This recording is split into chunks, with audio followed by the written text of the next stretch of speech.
Hi, this is W. Eric Martin with Board Game Geek News. I'm here with Chris Cizlik of Asmati Games, and he is here to talk a little bit about Consequential, which is a fairly bizarre concept in the sense of it, and it perhaps needs a little explanation to really try to get a picture of what it is.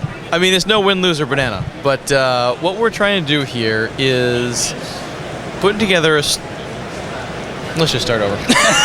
Very good.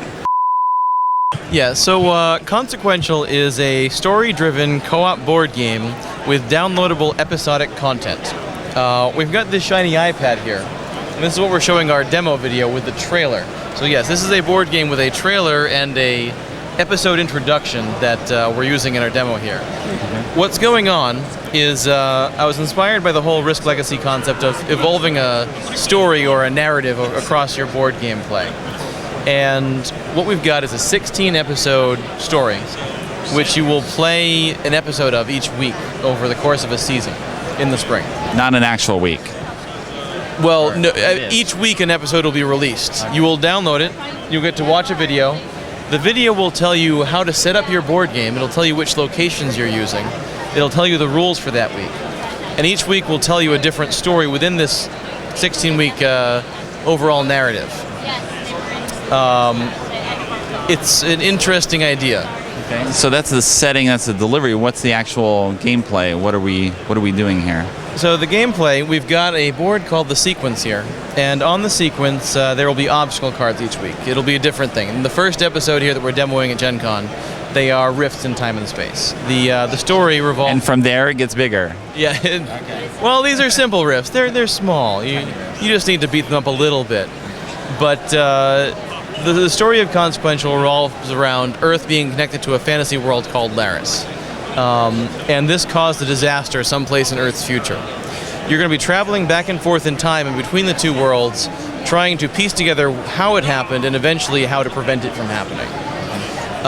In the first episode, you're just dealing with the consequences of this explosion, little rifts in time you have to close before they wreak havoc. Gameplay-wise, you're going to have this sequence which has spaces on it where the obstacles will be.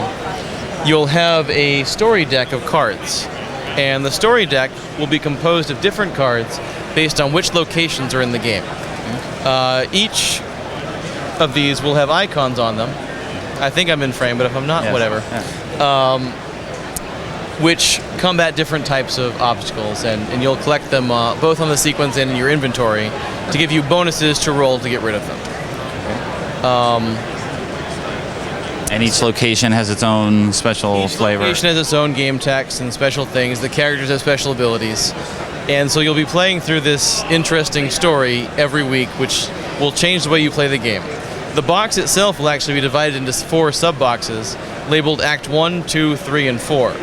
And not until you get to Episode 5 will you even open the Act 2 box, which will give you new cards and components and dice, which will change the way you're playing the game, change the rules, much in the way that Risk Legacy evolved over the course of playing. This does a similar thing, but with a story and less putting stickers on things. So how does it change over time? Or, I mean, am I going to go back to week 1 at some point when I'm over, or is it just we go through 16 and then we carry on, we stay there from that point on? Right. So you can replay the episodes in hard mode or heroic mode for achievements and things, but generally you play through the episodes in order, and you will revisit some of the locations and reuse some of the cards from earlier episodes, but you'll always have a slightly different experience because there'll be a different mix of cards for each week. Okay. I think it has to be played to actually have some sense. It's like, I'm like, oh yes, Chris, I see. I don't see. It's still hard to like picture what it's actually going to look like. I mean, and maybe that's just the nature of something that sort of builds up over time. I mean, so what excited you about Risk Legacy that I guess made you want to carry along something like that? Right. The notion of the evolving board game, the notion of the narrative that went between plays. You weren't just doing something for now, you were doing something that carried over. In this game, when you collect an item, you might be able to keep that item from episode 1 to later episodes. Every week you'll get to choose one of the things you've acquired in the past, and you'll pull it forward in time to your current episode. So you'll start out with, the sword that you found in episode 1, or maybe the ranger from the forest that you came across in episode 4, and they'll help you out in the later episodes. It sounds much more mature than what some people are doing with Risk Legacy. I'll confess. Well, yes, there are miscreants to be found everywhere.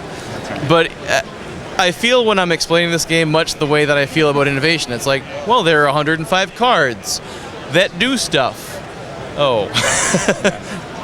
It's the interaction of all the moving parts and all the interesting things that is the fun of Consequential. It's a great concept, and I hope people give it a chance because I think it's going to be something amazing. It's new.